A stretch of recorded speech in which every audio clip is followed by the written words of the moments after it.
आज हम Galilean transformation विषय पर कुछ प्रॉब्लम सॉल्व करेंगे। यह चैप्टर चूँकि ख़त्म हो चुका है, इसलिए गैलीलियन ट्रांसफॉर्मेशन को समझने के लिए कुछ प्रॉब्लम्स को यहाँ हल करेंगे।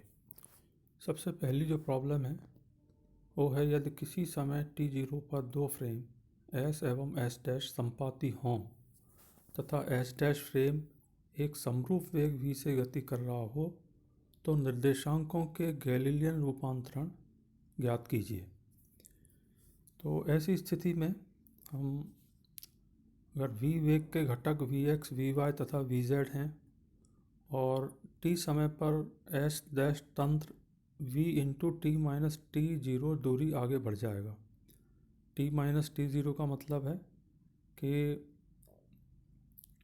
t समय पर s फ्रेम की स्थिति और t जीरो समय पर s डैश फ्रेम की स्थिति, तो दोनों में समय का अंतर होगा t माइनस टी ज़ीरो।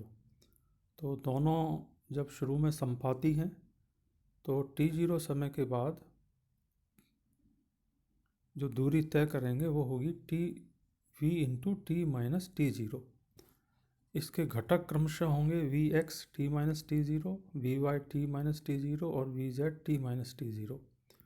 तो इस स्थिति में गैलीलियन रूपांतरण के समीकरण निम्न होंगे: x dash is equal to x minus v x t minus t zero. V x t minus t zero वास्तव में उस कण की पोजीशन बता रहा है। ये दूरी है या पोजीशन है, क्योंकि तीनों ही कोऑर्डिनेट जो होंगे वो अगर इक्वेशन के एक साइड में दूरी के या पोजीशन के हैं तो दूसरी साइड में भी दूरी या पोजीशन के होंगे। तो x dash is equal to x minus v x t minus t zero, y dash is equal to y minus v y t minus t zero तथा z dash is equal to z minus v z t minus t zero. दूसरी problem हम देखते हैं। सिद्ध करो कि जड़त्वीय तंत्र के सापेक्ष समरूप वेग से गतिशील तंत्र भी जड़त्वीय होता है। यहाँ हमें यह सिद्ध करना है कि अगर किसी जड़त्वीय तंत्र के सापेक्ष एक समान वेग से कोई दूसरा तंत्र गतिशील है तो वो भी जड़त्वीय होगा। तो माना कि S व S डैश दो निर्देश तंत्र हैं। S डैश तंत्र S के सापेक्ष एक समान वेग v से गतिशील है। v को घटक रूप में अगर हम लिखें तो हम लिख सकते हैं v is equal to v x i plus v j j plus v z i k. Galilean रूपांतरण के समीकरण से x dash is equal to x minus v x t, y dash is equal to y minus v y t और z dash is equal to z minus v z t होता है। चूँकि v x, v y और v z स्थिर राशियाँ हैं, अतः उपरोक्त समीकरण का अगर दो बार अवकलन हम करते हैं तो उस स्थिति में हमें मिलेगा D square x upon D T square is equal to D square x upon D T square.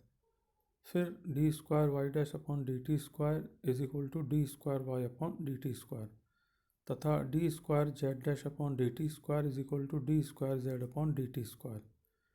चूँकि एस डैश तंत्र एस तंत्र जड़त्वीय है, इसलिए त्वरण उसका शून्य होगा, अर्थात d square x upon D T square is equal to D square Y upon D T square is equal to D square Z upon D T square will be zero.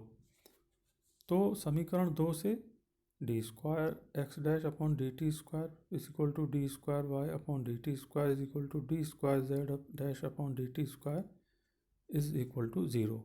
चूँकि एस डैश में त्वरण शून्य है, इसलिए S dash तंत्र भी जड़त्वीय होगा। तो जैसा कि हमने देखा कि एस तंत्र में त्वरण का मान शून्य है तीनों ही कोऑर्डिनेट्स पर एक्स, वाई और जेड पर, और एस डैश में भी त्वरण शून्य है। तो चूँकि एस तंत्र जड़त्वीय है तो एस डैश तंत्र भी जड़त्वीय होगा। तीसरी प्रॉब्लम हम देखते हैं। किसी कण P की स्थिति किसी कार्तीय फ्रेम में निम्न है। माना कि R is equal to six t square minus four t multiply by i plus minus three t raise to power cube multiply by j plus four k. तो सबसे पहले A, यदि इस कण की स्थिति एक अन्य फ्रेम S डैश में R is equal to 6t² plus 3t into I plus into -3t³ into j plus 3 k metre हो तो s के सापेक्ष s डैश का वेग ज्ञात कीजिए। और दूसरा है इसी में सिद्ध कीजिए कि दोनों फ्रेमों में कण का त्वरण समान होगा। तो इसको सॉल्व करते हैं हम। s फ्रेम में कण p का वेग हम लिख सकते हैं v is equal to dr/dt। तो जो पहली इक्वेशन दी है हमको r की, उसको हमने t के सापेक्ष अवकलन किया तो हमें मिला 12t-4 into iota -9t² into J. H dash frame में कण p का वेग हम लिख सकते हैं v dash is equal to dr'/dt is equal to 12t plus 3 into I plus -9t² into J. यदि एस फ्रेम के सापेक्ष एस डैश फ्रेम का वेग v हो, स्मॉल v, तो गैलीलियन रूपांतरण के समीकरण से हम दोनों फ्रेमों के लिए जो वेग हैं उसके जो संबंध होगा वो होगा v dash is equal to v minus small v। तो small v is equal to capital V minus capital V dash is equal to, दोनों की वैल्यूज हमें पता है v की भी और v डैश की भी, तो हम दोनों को घटा देंगे तो हमें मिलेगा -7i। ये वेलोसिटी हमारे पास आ गई। तो त्वरण क्या होगा, a is equal to -dv/dt।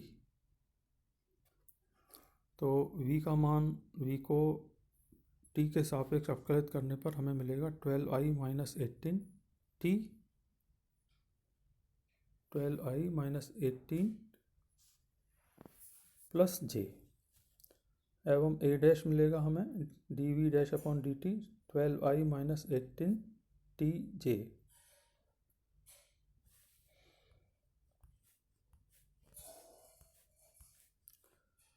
एक अन्य प्रॉब्लम है, स्वतंत्रतापूर्वक गिरते हुए 10 किलोग्राम के एक पिंड पर आभासी बल व कुल बल का मान 5 मीटर पर सेकंड स्क्वायर के त्वरण से गिरते हुए फ्रेम के सापेक्ष ज्ञात कीजिए।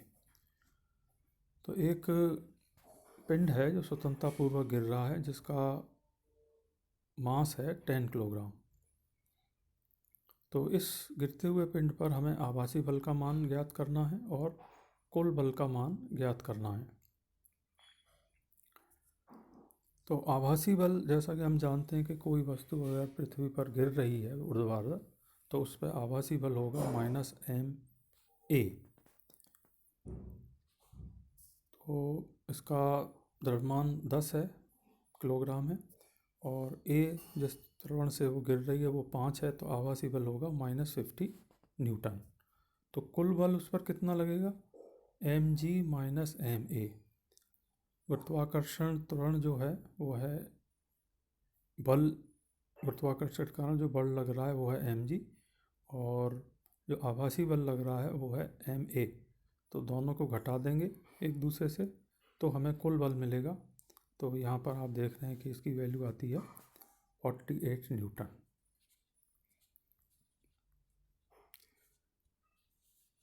इसी प्रकार एक अन्य प्रॉब्लम है, एक अंतरिक्ष यात्री का प्रभावी भार, इफेक्टिव भार ज्ञात कीजिए, जो स्थिर अवस्था में तो 50 किलोग्राम का है और उसका रॉकेट यदि 6 मीटर पर सेकंड स्क्वायर के त्वरण से ऊर्ध्व दिशा की ओर जा रहा है तो उसका इफेक्टिव भार क्या होगा। पृथ्वी के गुरुत्वाकर्षण के कारण किसी वस्तु पर बल हम जानते हैं कि लगता है mg। जब कोई फ्रेम -6g त्वरण से गतिमान हो तो उसके कारण जो आभासी बल लगेगा वो होगा m × 6g। तो गतिमान फ्रेम पर जो कुल बल है वो लगेगा वास्तविक भार। तो हम जोड़ देंगे इनको mg प्लस m × 6g और इसको सॉल्व करेंगे तो हमें मिलेगा 350g न्यूटन, और इसको अगर हम भार में कन्वर्ट करेंगे तो ये हो जाएगा 350 किलोग्राम।